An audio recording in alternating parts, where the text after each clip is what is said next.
Okay, hi folks, this is Duncan from eTrike.net. Just looking at my trike now. She's pretty much finished. In fact, she is finished. All of the modifications which I was planning to do for the last few weeks or months have now been done and completed, and she's just ready to ride and enjoy now. So I thought, well, maybe for newbies who are just about to purchase a trike for the first time and wondering what they might do to it, then I thought I would just give you a quick update, just a quick walk around on what it is I have done, what bits of kit I found useful, what bits of kit maybe not so useful. And over the time things change. You add things to the trike, you take things off, you modify stuff, and I've done that. The front fairing, for example, which I used to have on there, is now gone because the bracket would no longer fit with that motor which I put on it. So yeah, things change and evolve all the time, but this one now I am totally happy with. She rides beautifully, everything works, I can fit what I want on. So let's just go around and we'll just have a quick look at what it is I have done. So one of the first things I did, you'll remember, is I added a horn to it. And right there, that's the horn button, and it connects to underneath. You can see there is a car horn. It actually comes off an old Jeep Wrangler which I used to own, which I no longer own, but I kept that horn because I upgraded it on the Jeep itself. Kept that one in my box, as I tend to do because I hoard things, and that connects up to this, and this is a little power bank, and that little power bank is ideal because it's got two 12-volt ports, and the idea with that power bank is that you can use it to start your motorbike or start your car. So if you end up with a flat battery, you can use this little power bank to charge that. It's also got a USB slot, you can see there, which you can charge phones and other kind of accessories. But I thought to myself, I wouldn't mind putting indicators on the trike, and I wouldn't mind putting a horn, and that required 12 volts, and so this was perfect. And so all I did was I simply wired the indicators and the horn, so it goes up there. And if we listen now, when I press that one, you can hear there that it is a fair old sound. And one thing I like about that is that people, if I'm behind a truck, if I use a bicycle horn, they don't even hear it, quite frankly. The decibels are not high enough, or it's too high pitched, or it's a silly sound, and it's just a sound which they don't associate with a car or a vehicle on the road. With a car horn, they suddenly turn around and they look for a car, and then hopefully they see you. So all you're trying to do with the horn really is bring people's attention to you, and that's what a car horn is designed to do. So it does it, and it does it well. So that's the car horn. The indicators, right, let's have a look at the indicators. So first of all, we've got the indicator buttons, and those are the indicator buttons. And what I've done is I've wired each one of these two to a separate pair of indicators. So that one there is wired to the right side, and that one there is wired to the two indicators on the left side. So if I need to indicate left, I use that one there. And let's have a look. And there you can see, these are micro motorbike indicators. They are fairly bright. I'd say they're not the brightest in the world, but a car, if it's not terrible bright sunshine shining straight on them, then a car should be able to see them. And certainly in the evenings, when maybe you need the lights the most, they work brilliantly.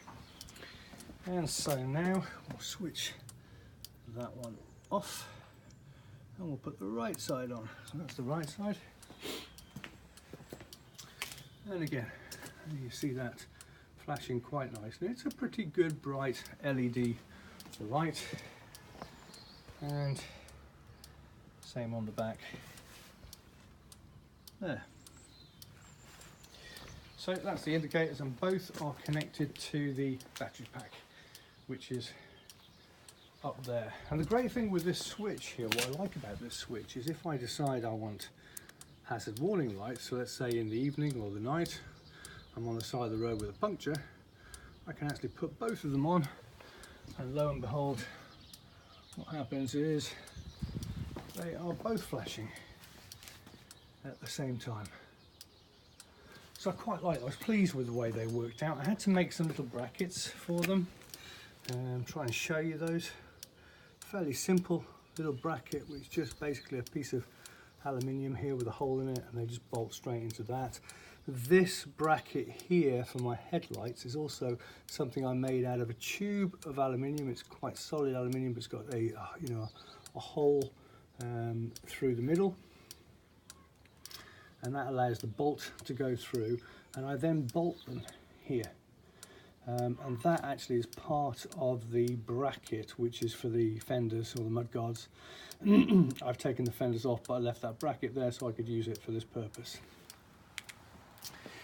So that is those. Right, what else have we done? So the next thing, one of the next things I did was this, and that is the Bluetooth speaker.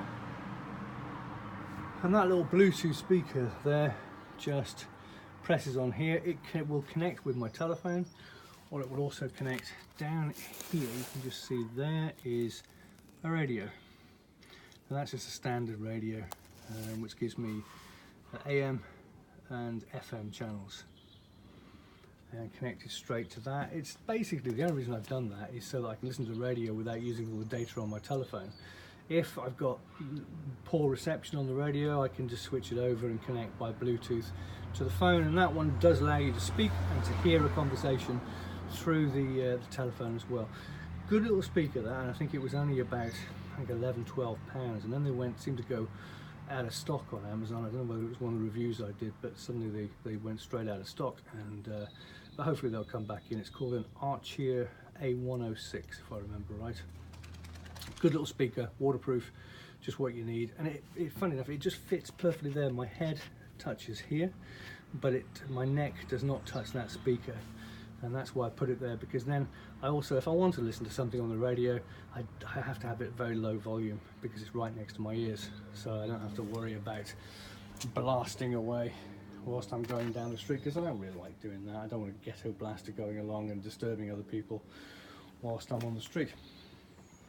Okay, the next thing I did was install the motor, and the motor, as you can see, is a TongSheng TSDZ2, and it's a 250 watt street legal motor. Nice and easy. That just slots into your bottom bracket here. You then need to make a bracket for a trike. You've got to make that bracket there, and that just stops the motor from rotating around. So that's one of the little mods you have to do for it to make it work for a trike.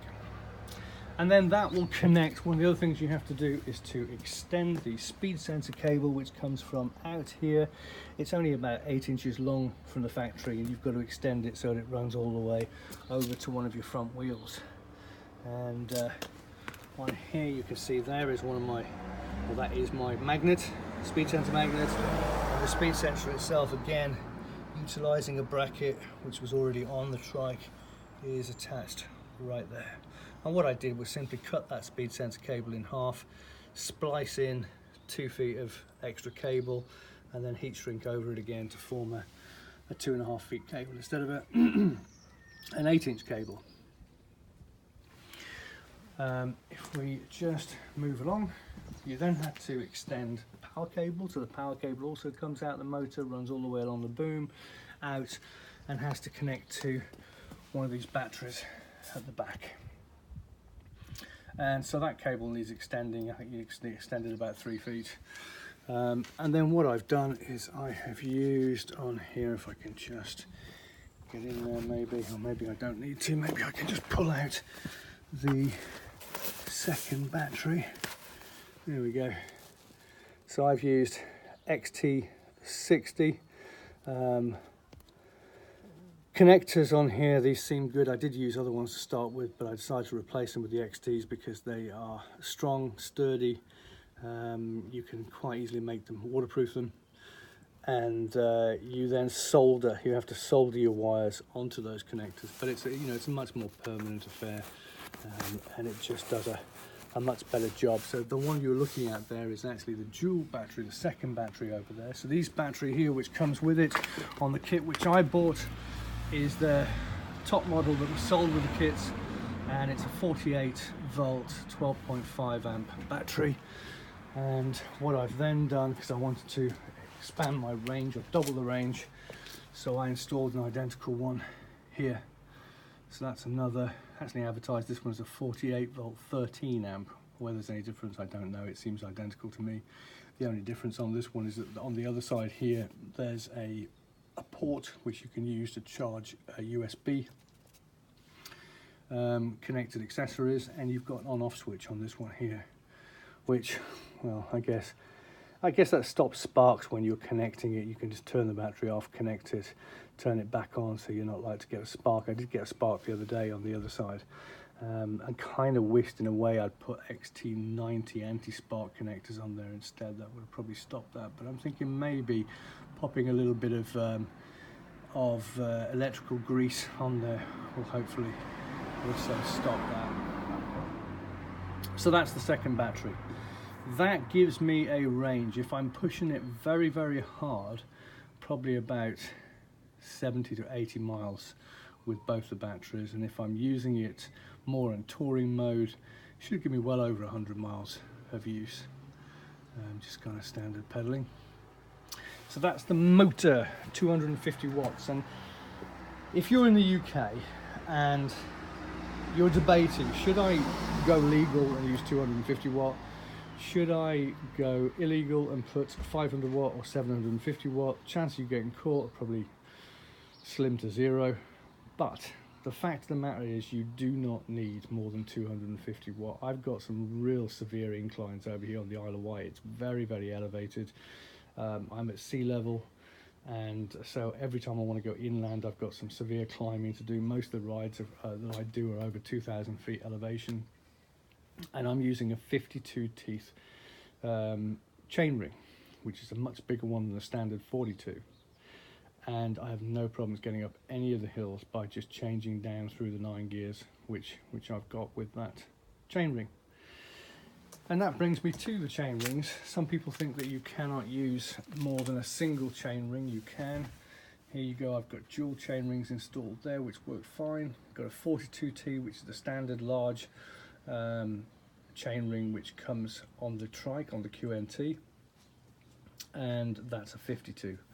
Much larger, much more useful when you've got a motor on there, as long as you're not trying to go up a vertical wall. And if you are, if it really is some, you know, it would have to be some fairly horrendous hill that you were going up, you can change it over to the 42 and you won't have any problems at that point. But quite frankly, I haven't found a hill that I can't go up in first or second gear using the 52T yet, and max assist on the 250 watt. Bear in mind also, if you're going to put 500 watts motor or you're going to put 750, it's a lot heavier motor that you're putting on, and you've got to push that motor along as well. Now, of course, because you've got so much extra power, it will pull it, you know, it will push it fine. But also think that you're putting then a lot more strain on the boom here. These booms are not meant to carry huge weights on the end. The little 250 watt motor here weighs 8 pounds. The 500 and the 750 are significantly heavier, and they will put strain on the boom and on the welds here. And I have heard someone say that a few guys who have put the bigger, heavier motors have found their welds coming apart on the boom. So that's something to think about. If you're not a huge person, and if you're not going to carry, you know, 300 kilos of luggage on the back, 250 watts will serve you perfectly well. Right, what else have I done? So well, let me show you the controller here also for the motor.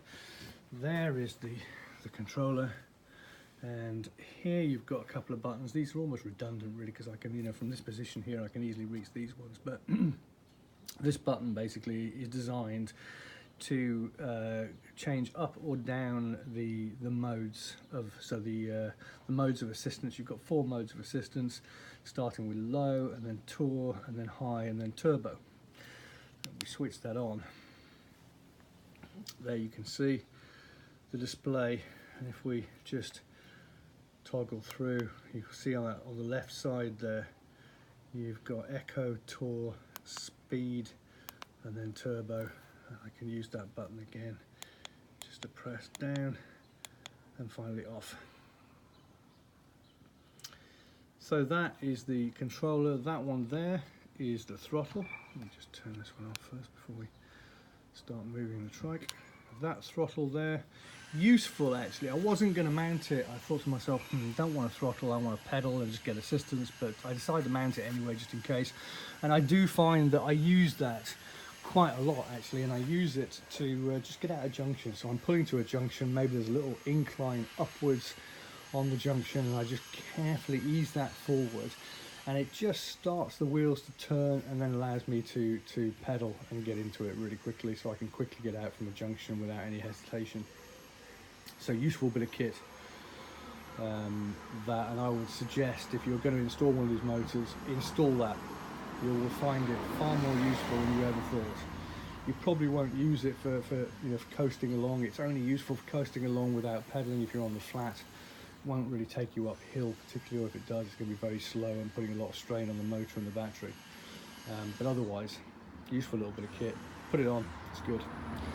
I found with this 250 watt system, I do not need the sensored brakes. You get with the kit 2 sets of brake levers, one for either side. They connect into the two. You see the 2 empty ports there. That's where they connect. In order to make them work, that side there, the wire would have to be extended to reach over to the controller here. I've tested it out. I've now gone a few hundred miles with this trike with this system on it, and I just don't find any real need to put the sensors on. The thing is with the TongSheng system, the TongSheng, it has a torque sensor, and the torque sensor basically kicks in when you kick in. So as you begin to apply pressure on the pedals, that's when the TongSheng system starts to help you. So if you're not pedaling, the motor immediately cuts, and of course if you start braking towards a junction, you immediately stop pedaling first and then you brake, and so the motor cuts anyway, so there's not really any need to have the brakes do that for you, I don't think, unless you were having a bit of a fit one day and couldn't stop your feet from pedaling whilst you were heading towards a junction, but then you probably shouldn't be on the trike in the first place. Right, next thing that we installed was the headlights, and I've got 2 headlights, one on either side. I've already showed you the bracket. Those are connected to 2 power packs down there, so they're quite long lasting. And what I then did was install that little light there. That was one of the last things I installed, and that is literally a dual LED light, 600 lumens, quite powerful, and that's a reserve light in case my main headlights go off one evening whilst I'm out and I suddenly find myself in darkness. On goes that one there, which is separate and independent of those 2 packs. It's got its own little self-contained battery. Let's have a look, whilst we're on lights, let's have a look at the backlight there. That was also one of the latest things I installed, was that one. It's called, what was it called? A Moon Unisex Nebula. Good little backlight there, I like that one. Look it up, go on eTrike.net and have a look at the review I did there. I did a little bit of a video review there just to show you how that one works. It's a good little light, £29 at the moment on Amazon. It's on offer, I think, for reduced from 40, and that's definitely one of the better rear lights that I know of out here. Good quality, plenty of modes, very bright, and lasts a good long time, as long as you'll need it. Whilst we're at the back here, we can look at the bags which I installed. These are the Rock Brothers 18 litre bags. Got one on either side, and these ones are just useful, really useful. They're effectively what they are. If you've done camping or mountaineering or touring with motorcycles and stuff, you'll recognise these are dry bags. And so what they've done is they've just made dry bags, and on the back of these dry bags they have attached brackets. There are the brackets up there, and that's how they attach. Little locking system. Works very well, it's efficient.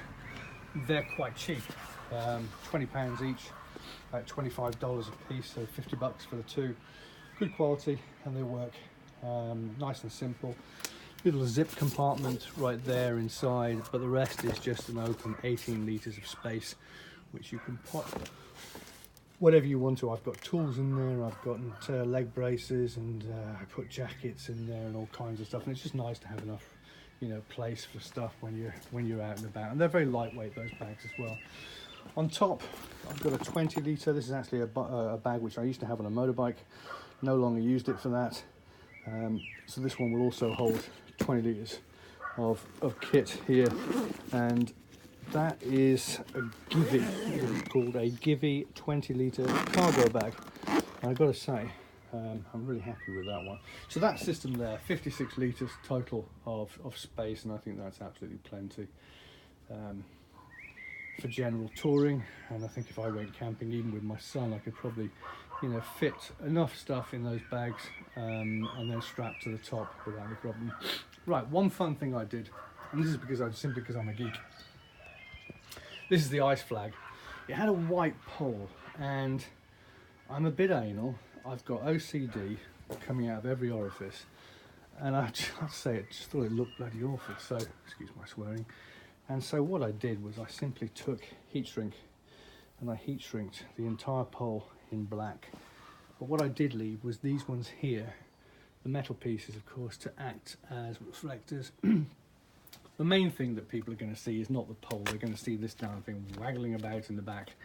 They're not going to really be too drawn to the flag itself, so I didn't see any problem with doing that, and I thought it just looked better. And because, like I said, I've got a bit of OCD and I like things to look how I like things to look, then that's what I do.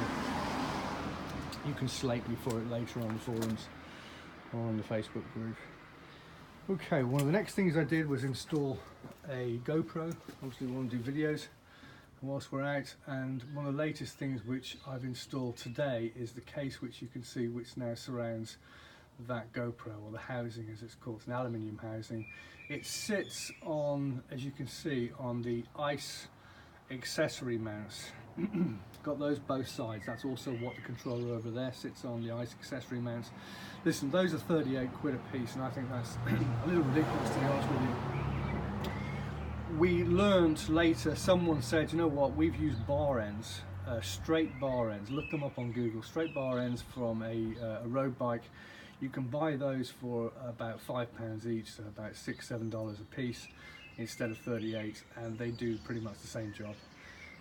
If I was going to do this again, that's what I'd do, is put the straight bar ends on, because I don't see any point in spending £75 for no reason. But at that time I hadn't thought about it, and it was only after I mounted it that someone came up and said, Duncan, you should use straight bar ends on those, that's what we use. And I said, well, yeah, now you tell me. So, never mind. The housing I've just got today, I've just done a little review which I'm going to post. It's a good little housing, this one, and the useful part of it is it allows you to mount these filters. As you can see, I've got a circular polarizing filter on there and a UV filter at the moment. I don't intend to use those in tandem, but I mount them both and just take off the one which I don't need when it's time to use it.